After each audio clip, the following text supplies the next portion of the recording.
Alhamdulillah, wassalatu wassalamu ala rasulillah. Assalamu alaikum, құрметті жамағат. Бүгінгі хадисіміз Хаула бинти Хакимнің радиаллаху анха жеткізген хадисі.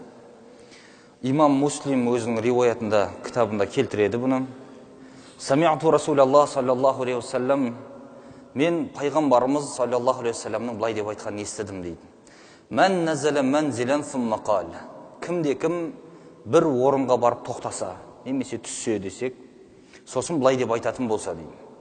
Аузу би калиматиллахи таммати мин шарри ма халақ. Жаратылғандардың барлығының кесірінен кемелденген Алланың сөзі арқылы Алладан пана сұрап сыйынамын дейтін болса, лам ядурраху шайун хатта яртахила мин манзилхи залик.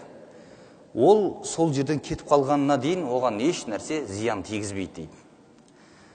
Айтылу керек болған хадис ортадағы аузу би калиматиллахи таммати мин шарри ма халақ деген бір-ақ ауыз сөз.